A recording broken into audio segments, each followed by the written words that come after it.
Are you trying to use the front door? Who do you think you are? I shuddered to hear the voice of my mother-in-law. It was not the first time she had spoken to me like that. Ever since I got married and moved in with her, I had to endure her verbal abuse day in and day out. That day, her bullying didn't stop. People like you should use only the back door. Wait, I will get you a doghouse. You can live in it. Please, Kathy, you can't be serious. I don't like it when you call me by my first name. It gives me the chills. You and I are like mistress and servant, get it? If I tell you to eat a piece of trash on the street, you put it in your mouth. No way. Go and take care of the garden now. It's colder than usual today, but a slip would be more than enough for you to wear. I won't allow you to come inside until it's clean. I began to tend to the garden as she ordered me to do. It was sub-zero outside. My arms and legs were shivering. My cheeks ached from the north wind. My whole body was shaking so badly, and my consciousness was fading. I can't take it anymore. Just when I was about to faint. Hey, are you okay? A warm voice I hadn't heard in a while echoed in my ears. My name is Lauren. My life in hell began with the passing of my mother. Mom! As she lay in bed, she didn't answer my call anymore. The sudden stroke was discovered too late, and the best treatment at the hospital could not save her.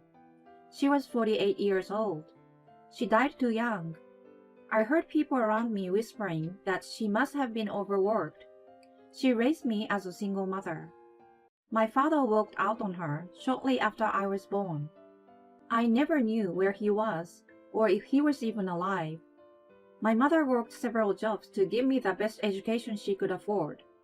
I always wanted to repay her for her hard work, so I studied hard and got a good job at a major telecommunications company.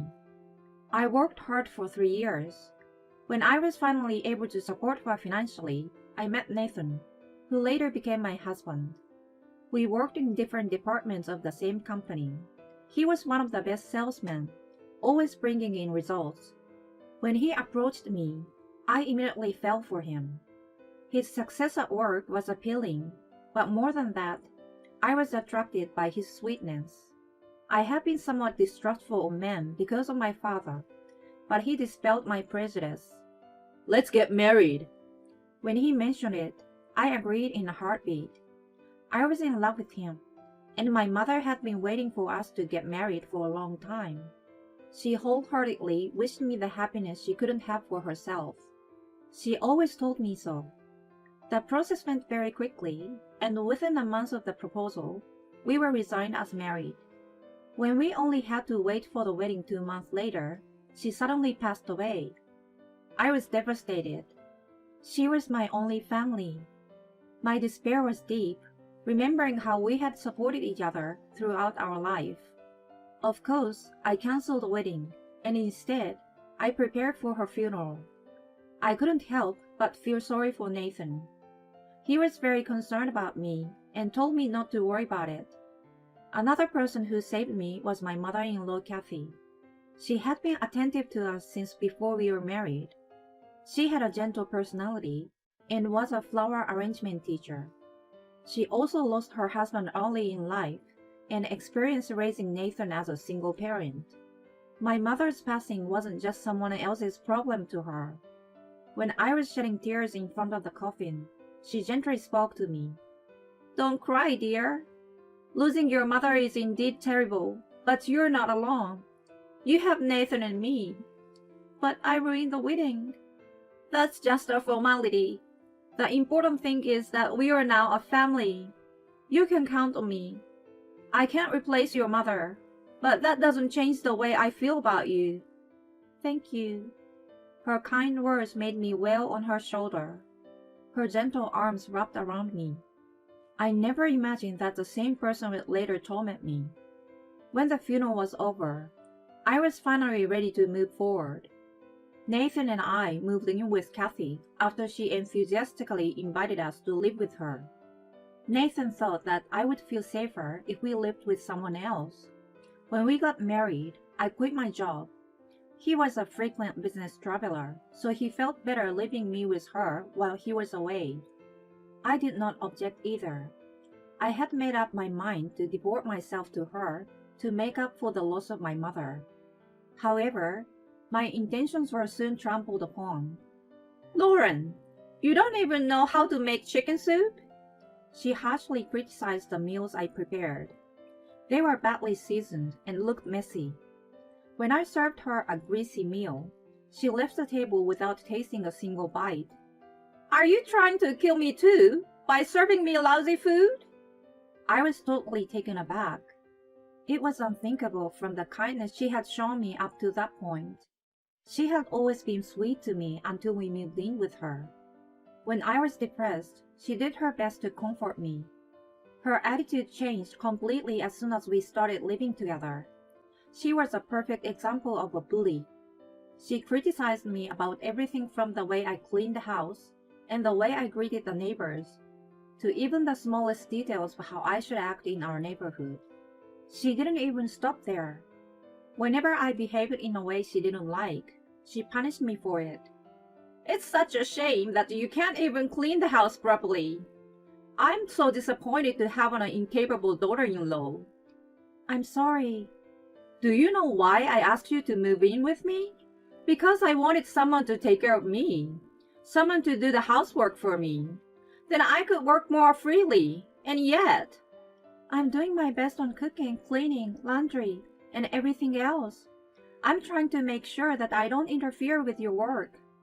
"I'm telling you that you're a total failure. What has your mother taught you?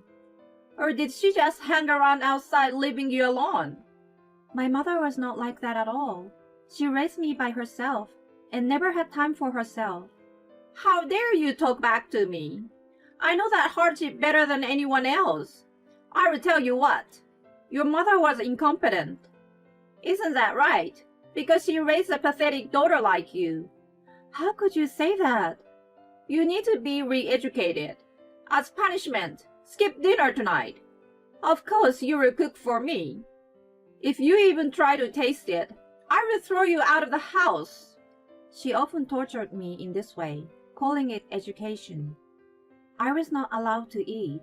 I was not allowed to take a shower. When I was not allowed to sleep for a night as punishment for not cleaning well enough, it was really hard for me. I spent the whole night in the dark kitchen, fighting out sleepiness. I was forced to write a letter of apology to her. I had to write, "I'm sorry for my incompetence," dozens of times. I couldn't contain my tears from dropping on the paper. Even so, I never thought to tell Nathan about the mistreatments. To begin with, he was away on business trips so often that he was not home for half the month. When he did come home, it was usually well past midnight. I knew that his job was very demanding and that he worked hard for us. I couldn't let him worry about unnecessary things. Besides, he trusted her with all his heart. I didn't know if he believed me if I told him. And so, the days of torture went on for months. "The trip is going to be a bit longer than usual." As Nathan was leaving, he said in a formal tone. He was entrusted with a big project, and the trip was going to decide his future promotion. "You'll be okay as always?" "Sure." "What's the matter? You look a little pale. You seem to have lost some weight too." "It's nothing. I just haven't been sleeping well." "It's getting colder these days. Take care of yourself. And take care of my mom too." "Have a safe trip." I saw him off with a forced smile. How could I confide in him about my trouble? He was in the most critical time of his career. I didn't want to bother him about me. Kathy's bullying became limitless without his presence. That day, she ordered me to do something outrageous. It was a chilly winter afternoon, even though the sun was shining. "Clean up the garden today. It has been neglected all autumn. It's a complete mess out there." I don't know much about gardens. I don't know which plants should be kept and which ones to be cut away. I'd rather have a professional take care of it. "Are you trying to make me spend money?" You're just looking for an easy way out. If you don't know what to do, look it up on your phone. If you do anything wrong, I will punish you again. Understood. Her fierceness pushed me reluctantly to go down to the garden. It was a large space, and even in winter, it had varieties of plants.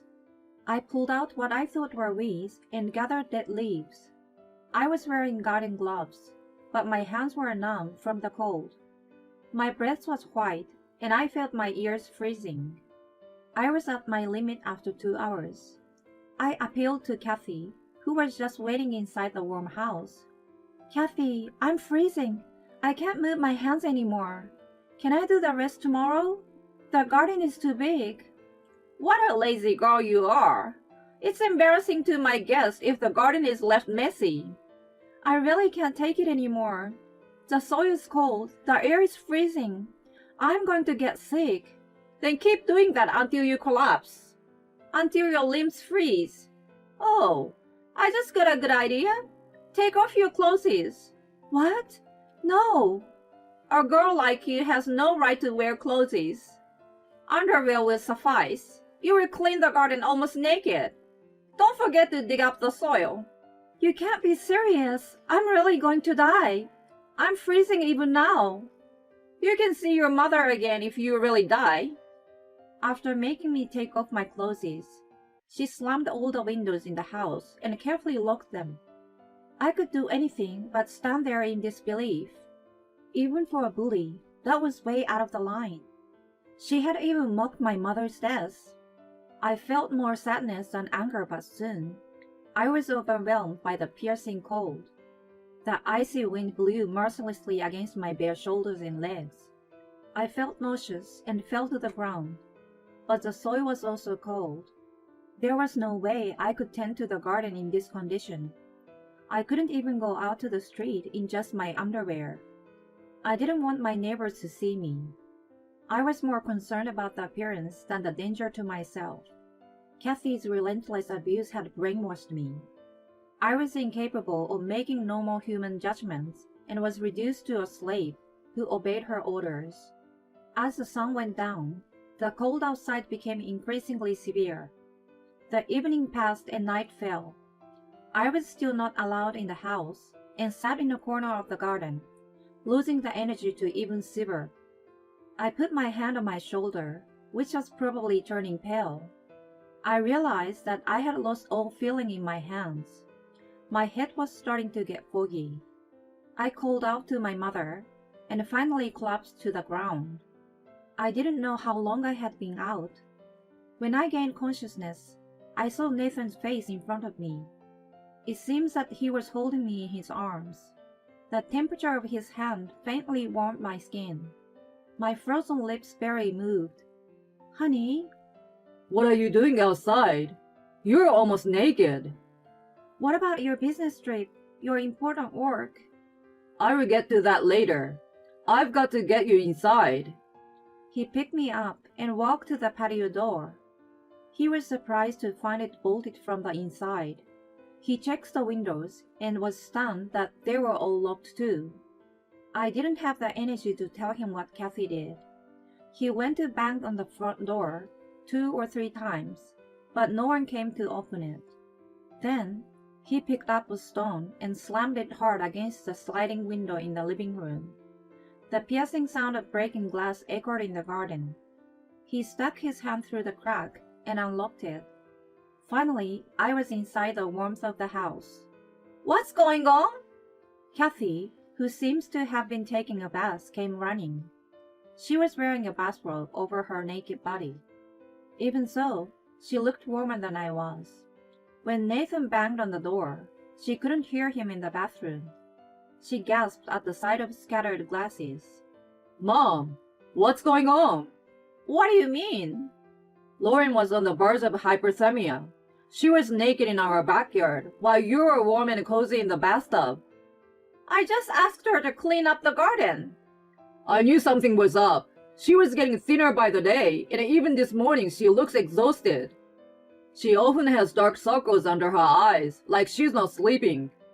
I notice these things every time I come back from my trip. I could only assume that something's happening at home. Is that why you came back early? I lied that it was a long trip and wanted to see what was going on. I went to work as usual and decided to leave on time today. Then I came back to my wife collapsed naked outside. You have been tormenting her. I could understand what he was saying, even in my foggy consciousness. He was trying to help me. He sensed something unusual in our daily life. To make sure, he faked a business trip and came back to check on us. Sure enough, he came upon the scene of me being tortured by Kathy. I was so careless. I didn't know you were bullying her. This is education. She's an incompetent wife. Who is talking? You're the one who can't do a damn thing. A flower arrangement or whatever. You've always been doing what you want. You rarely cooked for me since I was a child. I was forced to take care of myself. Well, that's... And now you became a bully. No, this is worse than that. You almost killed a person. You are exaggerating. First of all, it was her fault for being slow cleaning the garden. And shut up. I don't consider you as my mother for harming my wife. Get out of here immediately. I don't want to see you. Nathan! You should go outside in that gown. You will see for yourself how cold she was. He grabbed her arm and forced her outside. No! She screamed and rushed into the house, unable to stand the cold for even a second. Then she ran upstairs to her room. He stood there grimacing at her until she was out of sight. Honey, let's get you in the hot bath. As soon as she was gone, he immediately took me in his arms once again. I saw tears welling up in his eyes. I'm so sorry. I didn't realize the suffering you were going through until today. Oh, hon. We will leave this house tomorrow. We will stay in a hotel until we find a new place to live.